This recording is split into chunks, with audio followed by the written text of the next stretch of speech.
주변의 사물들과 마음속 대화를 나누며 깨우친 것들. 사물과의 대화는 형식으로는 사물들과 만나면서 실질로는 나 자신과 만나는 미묘한 여정이었다. 안녕하세요. 어제보다 더 나은 오늘이 되는 시나브로 책방입니다. 7월 본격적으로 무더위가 찾아왔네요. 너무 덥고 습하고 기분도 끈적끈적한 날이 계속됩니다.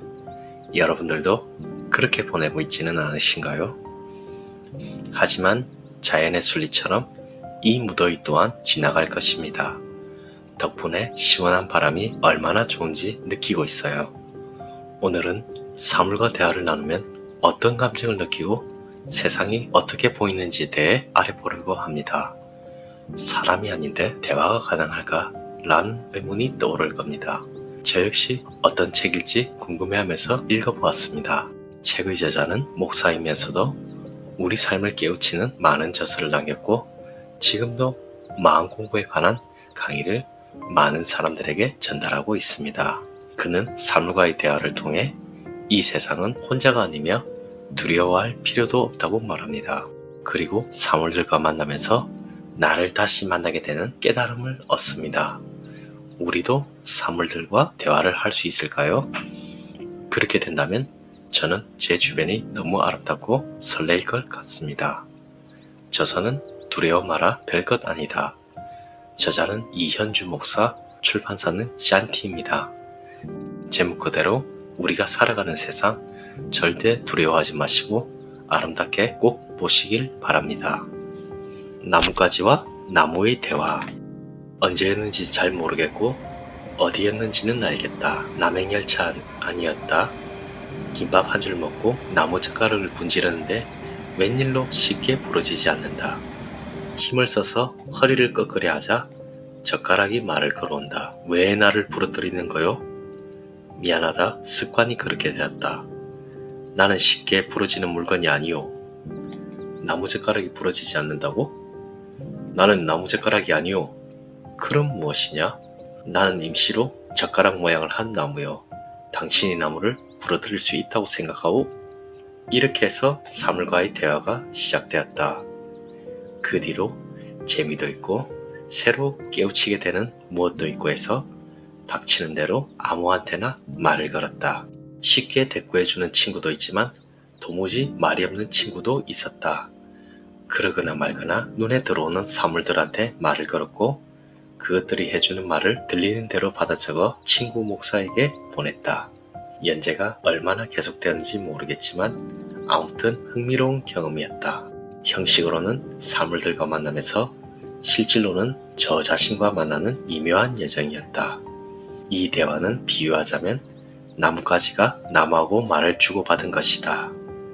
나뭇가지는 나무에 관하여 아는 게 별로 없고 나무는 나뭇가지에 관하여 모르는 게 별로 없다. 그러니 둘 사이의 대화는 나뭇가지 하나가 엉뚱하고 새로운 나무의 진실에 눈을 떠가는 과정이었다 하겠다. 한동안 계속되던 사물과의 대화는 시작이 있으면 끝이 있다는 자연의 섭리에 따라 어느 날 멈추었다. 하지만 나뭇가지와 나무의 대화는 그 뒤로도 이어졌고 돌아보면 20여 년 세월 하루도 빠짐없이 꿈이라는 마당에서 이루어지고 있다. 아무리 생각해도 이는 하늘이 몸을 잇고 있는 나라는 물건에게 내리신 선물이다. 꿈을 통한 대화가 언제까지 이어질 수는 알 수 없지만 알고 싶지도 않다.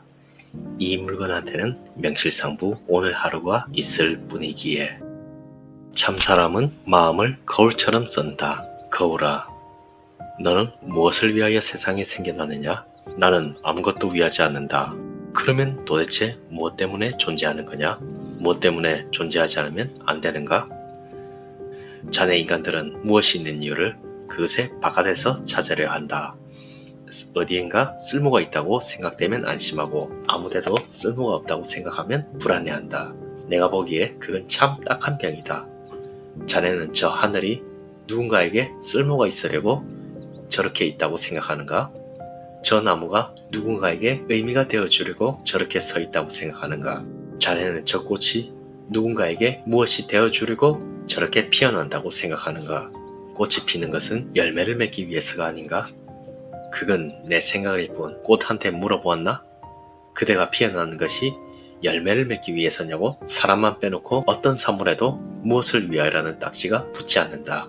사람한테도 본디는 없었지만 머리가 너무나 좋은 덕분에 그것들을 스스로 만들어 제 몸에 붙였다.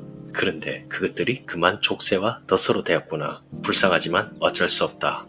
스스로 족쇄를 풀고 벗어나기를 바랄 뿐. 나를 봐라. 내 속에 내 모습이 따로 있는가? 없다. 내 모습이 따로 있다면 자네는 나한테서 자네 모습을 비춰볼 수 없을 것이다. 제 무늬를 가진 벽지에 아무것도 비춰볼 수 없듯이 나를 보아라. 내 속에 나의 주장하는 바가 따로 있는가? 없다. 내가 만일 사람이라면 마땅히 이런 모습이 한다는 주장을 가지고 있다면 자네는 나에게서 자네 모습을 볼 수 없을 것이다. 나를 보아라. 내가 무엇에 집착하여 그것을 붙잡아 두려고 하든가? 아니다. 내가 누구를 꺼려? 그가 오면 자리를 피하거나 등을 돌리든가? 아니다. 옛날에 누가 참 사람은 마음쓰기를 거울처럼 한다고 말했지. 장자였다. 그가 누군지 몰라도 상관없다. 장자가 그런 말을 했든 안 했든 참 사람은 나처럼 몸과 마음을 쓴다. 그러고 싶거든 자네도 나처럼 아무것도 바라지 않고 아무것도 지니지 않아서 인간의 말로 설명되지 않는 고요함에 들어라. 거기에 참된 사랑과 자유의 평화가 피어난다. 아무것도 바라지 않고 아무것도 지니지 않으면서 살았다고 할 수 있을까? 지금 자네 눈에는 내가 죽어 있는 것으로 보이는가? 죽은 거울이 사물을 비칠 수 있다고 보는가? 세상에 죽은 것은 없다. 세상을 짓고 세상 위에 있고 세상 아래에 있고 세상 속에 있고 세상 밖에 있는 하느님이 살아있는 것들의 하느님이기 때문이다. 자네가 그 하느님을 믿는다면 자네 입에서 무엇이 죽었다는 말이 나와서는 안 되는 것이다. 나그네로 가득 찬 주인. 성공회 대학교 외래 강사 휴게실에 나무의자 5개가 있다. 그것들 가운데 하나를 물끄러미 바라본다. 빈 의자야, 너를 보고 있자니 내 마음이 자꾸 쓸쓸해지는구나. 너는 그 모양으로 시방 누구를 기다리고 있는 거냐? 역시 아무 말 없다. 사람만 빼놓고 모든 사물이 말을 아낀다. 아니다. 그들이 아끼는 것은 말이 아니라 고요다. 그래서 널 침묵하고 있는 것이다. 나도 따라서 말없이 빈 의자를 바라본다. 세상이 문득 사라지고 나 혼자 여기에 있는 듯한 느낌이다. 쓸쓸한 것은 자네 감정일 뿐. 그것이 나와 무슨 상관인가? 자네는 나를 빈 의자라고 부르네만 나는 비어있는 존재가 아닐세. 의자가 말을 계속하지 않아도 그것쯤은 나도 알고 있다. 의자는 그의 말대로 비어있지 않고 오히려 가득 차 있다. 의자에는 빈틈이 없다. 의자는 의자 아닌 것들의 종합이다. 아닌 것들이 모여 의자가 되었다. 의자는 의자에 비어 있습니다. 아하, 그래서 색즉 시공이로구나. 그러나 비어 있으면서 모든 것으로 가득 차 있다. 보라, 저 의자 하나에 우주 만물이 들어있지 않은가? 그래서 어쨌단 말인가? 나의 쓸쓸한 감정이 내 속에 있는 나의 것이라는 사실을 나도 알고 있다. 그러나 그 감정을 내가 불러내지 않았느냐? 천만의 말씀, 나는 자네한테 아무 짓도 하지 않았어. 언제까지 남한테 탓을 돌리는 낡은 버릇에 묶여있을 참인가? 쓸쓸한 자네 감정에 대하여 나는 책임도 없고 할 말도 없네만 축하한다는 말 한마디는 해주고 싶군. 쓸쓸한 감정을 축하한다고? 아니, 쓸쓸한 감정을 느낀다는 사실, 그것을 축하한다는 말일세. 자네가 쓸쓸한 감정을 느끼는 것은 지금 자네가 살아있다는 증거라네. 사람이 살아있는 것보다 더 축하를 받을 일이 무엇인가?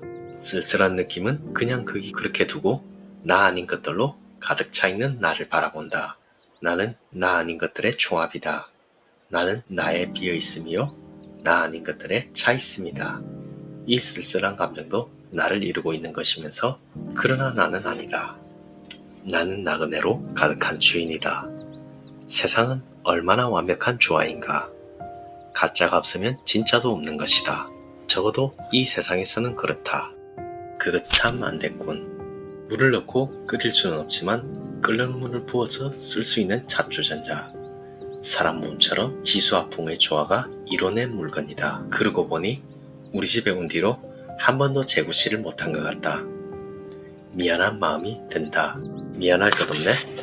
늘 그렇듯이 이번에도 사물은 내 생각에 선뜻 동의하지 않는다. 지금 이대로 나는 만족일세. 주전자 구실을 못해도 만족이란 말이냐? 자네가 말하는 그 주전자 구실이라는 게 무엇을 뜻하는가? 차를 우리에 마실 때 더 물을 담는 것이지. 좋아. 그렇다면 사람이 사람 구실을 한다는 건 무엇인가? 사람이 사람으로 살아가는 것 아니겠느냐? 사람이 사람으로 살지 않는 수도 있나? 있지. 예를 들어보게. 어떤 사람은 짐승처럼 살고 있네. 그렇다고 해서 그가 짐승으로 되는 건가? 아니, 그냥 짐승처럼 살아가는 거다. 그러면 그는 사람 모양을 한 짐승이 아니라 짐승처럼 사는 사람이겠지. 그건 그렇군. 주전자도 마찬가지일세. 자네는 골동품 가게나 박물관 가보지 않았나? 거기 있는 주전자들은 자네가 말하는 주전자 구실을 하고 있지 않네. 그래도 그들은 훌륭한 주전자로 떳떳하고 만족스러운 실존을 경험하고 있는 중일세. 나 또한 마찬가지야. 자네가 나를 차주전자로 쓰든지 방 한구석에 놓아 먼지나 뒤집어 쓰게 하든지 그건 어디까지나 자네 일이네. 내가 상관할 바가 아니란 말이지. 대개 사람들은 자신이 무엇인가 써야 한다는 생각 때문에 쓸데없이 괴로워하고 있는 것 같더군. 사실은 말씀이야. 사람들이 나를 사용하거나 하지 않는 것은 나하고 아무 상관없는 일일세. 나는 이 모양으로 존재하는 동안 내 나름으로 재미있게 세상 구경을 즐기고 있네. 나는 사용되기 위하여 태어난 몸이 아니라네. 사람이 너를 만들 때 그릇으로 쓰기 위해서가 아니냐? 그건 사람들 일이지 내가 상관할 바가 아니란 말이야. 물론 지금 자네가 말하는 차주전자 구실을 하게 돼서 끓는 물이 내 속에 들어와도 역시 나는 만족일세. 나도 너처럼 언제 어디서나 만족하며 살고 싶은데 사람은 주전자가 아니라서 그럴 수가 없구나. 그거 참 안됐네. 주전자를 만든 사람이 제가 만든 주전자만도 못해서야 어디 체면이 서겠나? 충고로 한마디만 더 하지.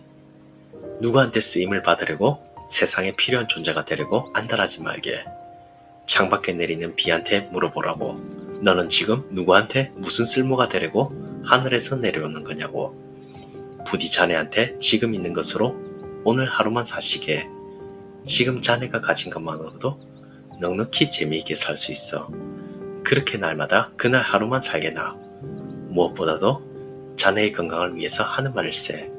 그리고 그것이 바로 자네가 말하는 자연법, 하느님의 명에 순종하는 삶 아니겠는가. 잘라버리게. 한 해가 저물어 간다. 무슨 할 말 없느냐? 꾸밀거릴 것 없지. 잘라버리게. 무엇을? 자네가 과거라고 부르는 모든 것을.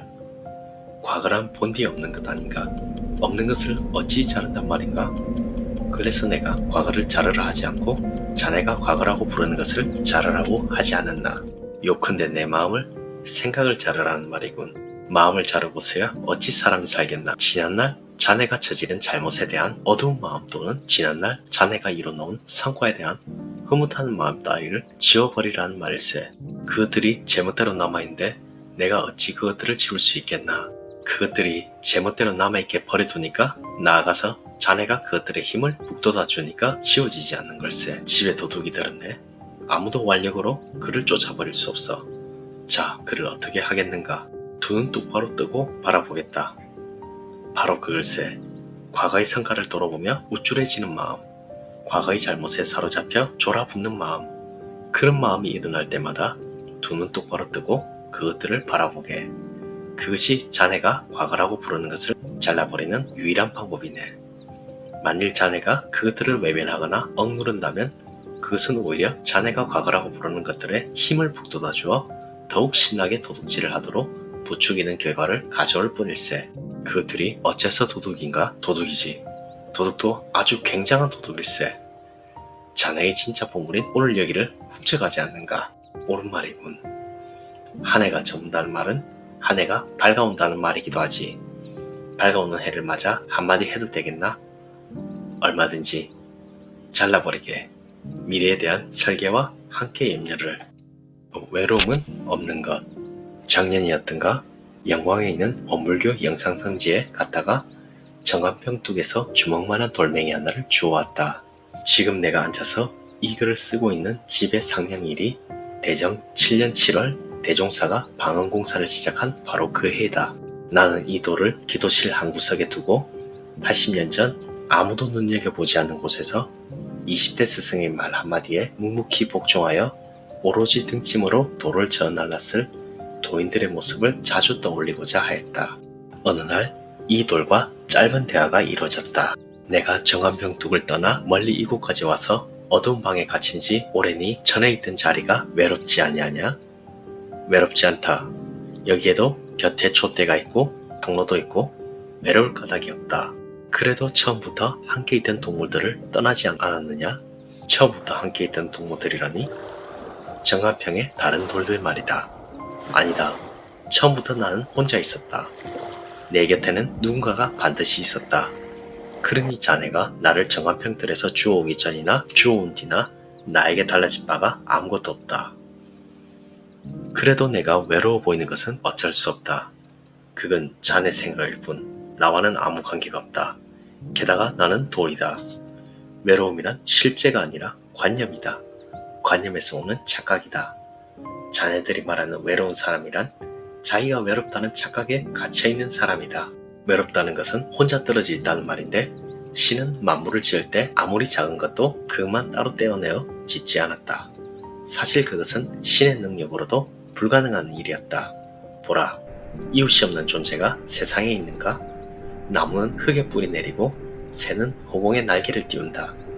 특히 인간에게는 6개나 되는 문이 있고 크기에 맞추어 6경계가 엄연히 존재하는데 스스로 문을 닫아놓고서 나는 외롭다, 나는 어둡다고 말하는 것이야 어쩔 수 없는 일이겠지만 그것은 어디까지나 공연한 엄살이요 무지에 뿌리 내린 착각에 지나지 않는 것이다. 잘 들으셨나요? 저자는 우리 눈에 보이는 돌, 나뭇가지, 도구 등 일상에서 흔히 보는 사물을 하나의 인격체처럼 자연스럽게 말을 걸고 대화를 시도합니다. 그러면 그에 반응하는 사물들은 저자의 말에 자신의 답을 말하며 대화를 이어나갑니다. 정말 신기한 일이구나 라는 생각과 함께 저는 제가 집에서 쓰는 물건에도 감정이 있고 소중히 다뤄야 하겠다는 생각이 들었습니다. 우리는 너무 사회가 만든 시스템대로 살아야 한다는 강박을 가지고 있다는 생각도 들었습니다. 꼭 어딘가에 쓸모가 있어야 된다, 잘해야 한다, 사랑구실을 제대로 해야 한다, 이런 규정에 구속되지는 않았으면 좋겠습니다. 스스로 구속하지 말고 자연스럽게 사물을 보세요. 그리고 마음의 여유를 가져보십시오. 그러면 어느 순간 나와 친한 존재들이 말을 걸지도 모릅니다.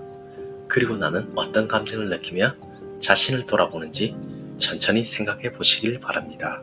나의 삶은 이전보다 훨씬 더 아름답게 보일 것입니다. 감사합니다. 이상 신학으로 책방이었습니다.